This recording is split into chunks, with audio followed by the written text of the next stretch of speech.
Sabbath friends, as you know, I'm Nickyle and this is a Bible Genesis. So this is another encouragement video, and it's based off the current events that are happening around the world, including Jamaica from the Oberlin High incident, and also from South Korea, with the incident which around 50 people were killed and hundreds more injured.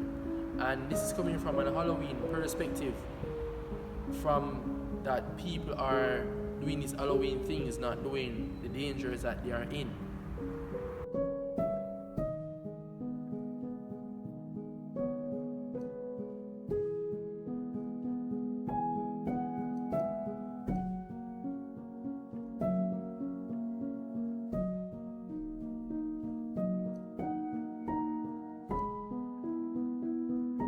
And reading a text, Deuteronomy 18, 10 to 12. So Deuteronomy 18 verse 10, there shall not be found among you anyone that maketh his son or his daughter pass through the fire, or use a divination, or an observer of times, or an enchanter, or a witch, or a charmer, or a consultant from evil spirits, or a wizard, or a necromancer.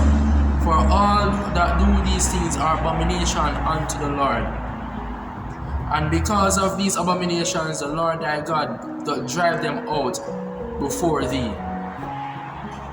So basically what this is saying is that Jesus doesn't want us to be playing with these type of things, also playing with necromancy, enchanters, and going through this. We play with this every day, not only by Halloween, but also by the way we watch movies. The movies that we watch are an example of that shows what we do. So example for the necromancy, the games that we play, Minecraft for an example. I do play that as well, but it's a good while I've been playing it, and I've pledged to God that these things should be coming out of me and I should stop doing it. So also another text that shows it is Leviticus 19 verse 31 and 32. Regard not them that have familiar spirits, neither seek after wizards to be defiled by them. I am the Lord your God. Thou shalt not rise up before thee the hoary head, and honor thy face of an old man, and fear thy God. I am the Lord. So we realize also that these things that we are doing is basically glorifying Satan when we consult familiar spirits and go to them thinking that they can protect us, thinking that they can do good for us. An example is also Saul. So going to 1 Samuel chapter 28 and verse 15. And Samuel said to Saul, why hast thou disquieted me to bring me up? And Saul answered and said, I am sore distressed, for the Philistines make war against me, and God is departed from me, and answered me no more, neither by prophets nor by dreams. Therefore I have called thee, that thou mayest make known unto me that I shall do. So verse 16 says, then Samuel said, wherefore then thou ask of me, seeing the Lord is departed from me, and become thy enemy?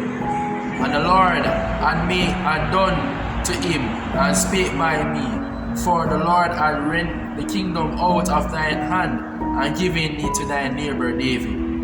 Because thou obeyest not the voice of God, nor executed his fears brought upon Amalek, therefore hath the Lord done this thing unto thee this day. Moreover, the Lord will deliver Israel with thee into the hands of the Philistines, and tomorrow shall thou and thy sons be with thee. The Lord also shall deliver the host of Israel into the hands of the Philistines. So basically what Saul has done here is that he has consulted familiar spirits, asking the witch to bring up Samuel. Then Samuel asked, why hast thou disquieted me, and why hast thou consulted familiar spirits? So the judgment that God gave that God gave Saul rather from this is that he said that tomorrow he and his sons will die in battle against the Philistines, and the host of Israel shall be delivered unto them, and thy throne shall be gone up unto David. So we can see that God gives us a strict warning against these things. Also not by doing them, but also taking part in them. Also showing secular things like watching them to support them. Not basically supporting them, we can say, but we're also watching it, which is opening our minds to familiar and secular spirits.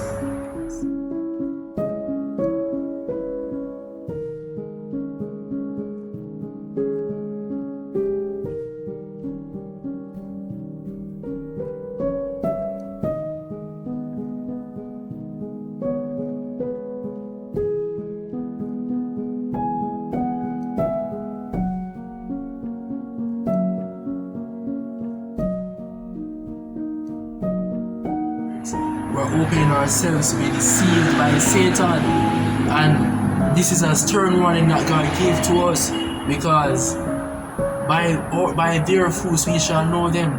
And also an example that I can give to you is a man named Roger Mano that became an Adventist.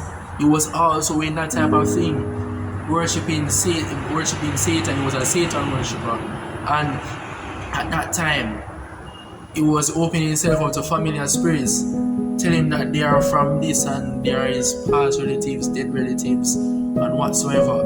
So we can see that by doing this, we are opening ourselves up to Satan and to be deceived by him. And even though Roger Mano, after he became an Adventist, these things did not go away from him. So he was still seeing secular spirits, and this tainted the life forever.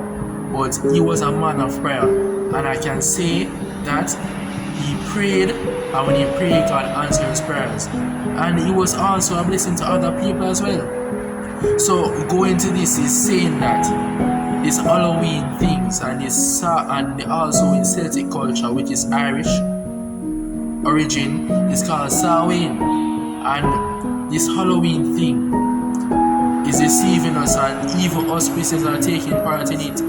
So instead of taking part in Halloween and opening ourselves up to familiar and secular spirits, we should then take up our Bible and read it, or try and expose this darkness that Satan is deceiving people with. And these shows such as the secret things and stranger things that people are watching, we should be educating ourselves knowing that these are not of God, and we are opening ourselves up to spirits, secular spirits. This is a serious thing. We should not play around with Satan. And such as in the Oberlin incident, it was something like that happening, and that was the result.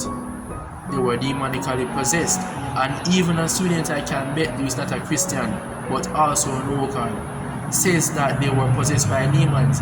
And this is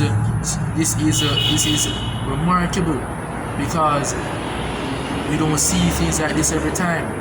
And Halloween and secular things are going on the rise. I know it's our time to know what is right and to stand up for what is right, because if we don't stand up for what is right, we will be a part of those who will be deceived by Satan.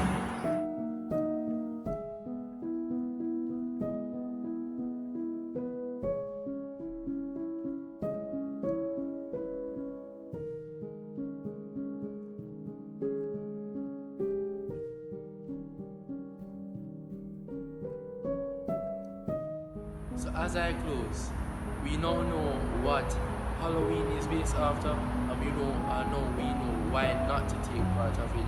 So as we go through our daily lives, and as we go through this Sabbath, I ask that we meditate on the words that has been said, and I ask that Holy Spirit will pour out a blessing upon you as we go through this Sabbath. And I ask that whatever you may go through, pray about it. And if you need prayer, just send prayer requests and I will pray for you. And also don't forget that, brother, that I'm also going through things as well. So also I'm requesting prayer for me, I'm requesting prayer for members of my team. Even though we are in this section, putting ourselves out in the spotlight and working for God, you know that Satan is also working against us and working for our downfall, working for us to be discouraged and to be afraid and not to do this, and also to fall and not be willing to get up back again. We are humans and we will fall, but it's how many times we get up when we fall that will determine if we're a Christian or not. So thank you again, and as I close, I ask that you keep the faith, Maranatha, and a happy Sabbath.